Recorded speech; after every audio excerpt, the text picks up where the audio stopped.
ഇന്നത്തെ ഈ ചടങ്ങിന്റെ വിശിഷ്ടാതിഥികളായിട്ടുള്ള ഒരു കാര്യം പറയാൻ വിട്ടു. രണ്ടാളില്ലെങ്കിൽ നമ്മളോട് പ്രയാസപ്പെടും. ഇവർ രണ്ടുപേരും അഭിനയിക്കുന്ന പ്രാവിൻകൂട് ഷാപ്പ് എന്ന് പറയുന്ന ഒരു സിനിമയുണ്ട്. ആ സിനിമയെ കുറിച്ച് രണ്ട് വർത്താനം പറയണമെന്നാണ് പറഞ്ഞത്. ഞാൻ ആ സിനിമ കണ്ടിട്ടില്ല, അതിന്റെ ട്രെയിലർ ഇറങ്ങിയിട്ടുണ്ട്. അപ്പോ ഇനിയും ഒരുപാട് സിനിമകളിൽ അഭിനയിച്ച് ഇവർക്ക് മുന്നോട്ട് പോകാനാകട്ടെ എന്ന് ഞാൻ പ്രത്യേകം ആശംസിക്കുകയാണ്.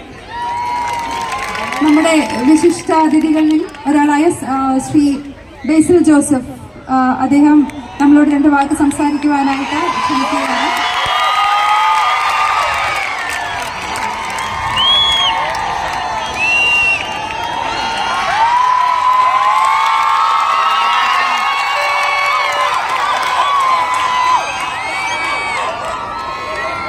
എല്ലാവർക്കും നമസ്കാരം.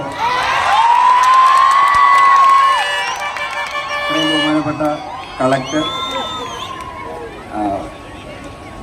ബഹുമാനപ്പെട്ട മേയർ ബീന ഫിലിപ്പ്, ബഹുമാനപ്പെട്ട മിനിസ്റ്റർ റിയാസിക്ക, മറ്റു വിശിഷ്ട വ്യക്തികളെ, ഇത്രയും സ്നേഹം നിറഞ്ഞ കോഴിക്കോട് ബേപ്പൂർ നിവാസികളെ എല്ലാവർക്കും എൻ്റെ ഹൃദയം നിറഞ്ഞ നമസ്കാരം.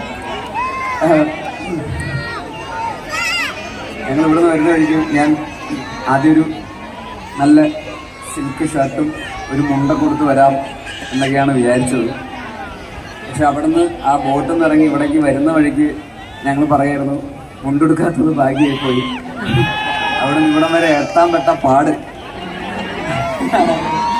ബെൽറ്റ് കിട്ടിയ കുഴപ്പമില്ലായിരുന്നാണ് മിനിസ്റ്റർ പറയുന്നത്. അപ്പോൾ ഭാഗ്യം കൊണ്ട് ഈ ഷർട്ടും പാൻറ്റും ഇട്ടതുകൊണ്ട് രക്ഷപ്പെട്ടു. അത്രയും വലിയ ജനക്കൂട്ടമാണ് അവിടെ നിന്ന് ഇവിടം വരെ കാണാൻ കഴിഞ്ഞത്. ഇത്രയും വലിയൊരു ജനക്കൂട്ടം ഞാൻ ഈ അടുത്ത കാലത്തൊന്നും എവിടെയും കണ്ടിട്ടില്ല. തീർച്ചയായും മിനിസ്റ്റർ പറഞ്ഞ പോലെ അത് ഈ ഫെസ്റ്റിവൽ 4ാം സീസണിൽ എത്തി നിൽക്കുന്ന ഈ ഫെസ്റ്റിവലിൻ്റെ വലിയ വിജയമാണ്. 2021 കോവിഡ് സമയത്ത്, കോവിഡിന് ശേഷം എല്ലാവരും പുതിയ എന്താ പറയുക, ഒന്നും വലിയ ഒത്തുകൂടലുകൾക്കൊക്കെ ഒന്ന് മടിച്ച് നിൽക്കുന്ന സമയത്താണ് ആദ്യമായിട്ട് ഇതിൻ്റെ ഈ ഫസ്റ്റ് സീസൺ തുടങ്ങുന്നത്. അന്ന് മുതൽ ഇന്ന് വരെ ഇപ്പോൾ ഈ മൊമെന്റ് വരെ ഇത്രയും വലിയ വിജയകരമായിട്ട് ഈ ഫെസ്റ്റ് നടത്താൻ സാധിച്ചു എന്നുള്ളത് വലിയ കാര്യം തന്നെയാണ്. അവിടെ നിന്ന് ഇവിടം വരെ വരുന്നവരെ പറയുന്ന പുതിയ ബീച്ച് സ്റ്റാർട്ട് ചെയ്തതും പുതിയ പാലം, വർണ്ണാഭമായ പുതിയൊരു പാലം, കച്ചവടക്കാരും വഴിയോര കച്ചവടക്കാരും എല്ലായിടത്തും ബൾബും വെളിച്ചവും ഒക്കെ ആയിട്ട് ഈ നാടങ്ങ് ഭയങ്കരമായിട്ടങ്ങ് കളർഫുള്ളായി മാറി. നാട്ടുകാർ നിങ്ങളുടെ സന്തോഷം കാണുമ്പോൾ എല്ലാവരും മൊത്തത്തിൽ ഈ ഫെസ്റ്റിലൂടെ എല്ലാവർക്കും അവരുടെ എന്താ പറയുക മൊത്തത്തിലൊരു കളർഫുൾ ഫീലാണ് ഇവിടെ വന്നപ്പോൾ കിട്ടാൻ കഴിഞ്ഞത്. ഭയങ്കര സന്തോഷം. മുമ്പിലിരിക്കുന്നവരും ജനക്കൂട്ടം, ബാക്കിലും വലിയൊരു ജനക്കൂട്ടമുണ്ട്. ഇത്രയും വലിയ ഡിപ്പാർട്ട്മെന്റ്സിലേക്കുള്ള റെപ്രസെന്റ് ചെയ്തിട്ടുള്ള ആളുകളാണ് നമ്മുടെ മുമ്പിലും പിന്നിലുമായിട്ടിരിക്കുന്നത്. അപ്പോൾ ഇവരുടെയൊക്കെ മുമ്പിൽ ഈ പറയുന്ന പോലെ നിങ്ങൾ ഇവിടെ ഒരു റെപ്രസെന്റ് ചെയ്ത് നിന്ന് സംസാരിക്കാൻ സാധിച്ചതിൽ ഒരുപാട് സന്തോഷം. ഇനിയും തുടർന്നും ഇതിൻ്റെ ഈ പ്രോഗ്രാം വലിയ വിജയകരമായിട്ട് നടത്താൻ സാധിക്കട്ടെ. മിനിസ്റ്റർ പറഞ്ഞ പോലെ തന്നെ അദ്ദേഹത്തിൻ്റെ ആ വിഷൻ കൂടുതൽ സക്സസ്ഫുൾ ആയിട്ട് സാക്ഷാത്കരിക്കാൻ അദ്ദേഹത്തിൻ്റെ ടീമംഗൾക്കും സാധിക്കട്ടെ എന്ന് ആത്മാർത്ഥമായിട്ട് ആഗ്രഹിക്കുന്നു. അതോടൊപ്പം ഞങ്ങളുടെ പുതിയൊരു സിനിമ ഇറങ്ങുന്നുണ്ട്. പ്രാവിൻകൂട് ഷാപ്പ് എന്നാണ് സിനിമയുടെ പേര്. ഈ വരുന്ന ജനുവരി 16-ാം തീയതിയാണ് അതിൻ്റെ റിലീസ്. അതിൻ്റെ ട്രെയിലറൊക്കെ ഇറങ്ങിയിട്ടുണ്ട്, പോസ്റ്ററൊക്കെ ഇറങ്ങിയിട്ടുണ്ട്. ആ സിനിമ അത് ട്രെയിലറും പോസ്റ്ററൊക്കെ കണ്ടിട്ട് കാണാൻ തോന്നുന്നു എന്ന് നിങ്ങൾക്ക് തോന്നുന്നുണ്ടെങ്കിൽ നിങ്ങൾ പോയി കാണുക. കണ്ടിട്ട് നിങ്ങൾക്ക് ഇഷ്ടപ്പെട്ടുവെങ്കിൽ നിങ്ങൾ 4 ആളോട് പറയുക ആ സിനിമ കാണണമെന്ന്. കാണാൻ തോന്നുകയാണെങ്കിൽ മാത്രം കണ്ടാൽ മതി. ഇഷ്ടപ്പെട്ടാൽ മാത്രം ബാക്കിയുള്ളവരോട് പറയുക ഇഷ്ടപ്പെട്ടു, എല്ലാവരോടും കാണാൻ പറയുക. തീർച്ചയായിട്ടും ഇതുവരെ നിങ്ങൾ തന്നിട്ടുള്ള എല്ലാ സപ്പോർട്ടിനും താങ്ക് യു സോ മച്ച്.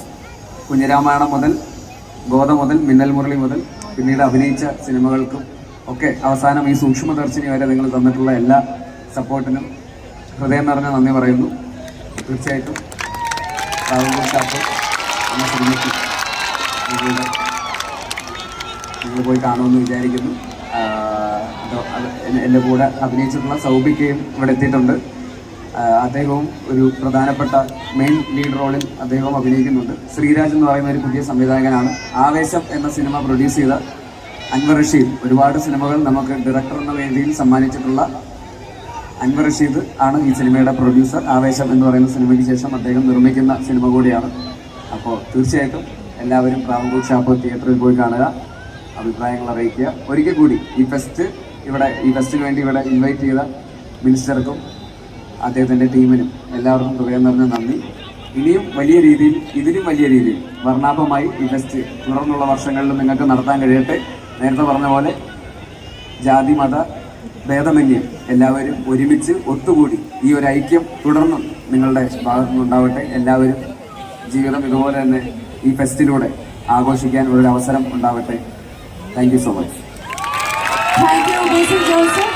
അടുത്തതായി നമ്മളോട്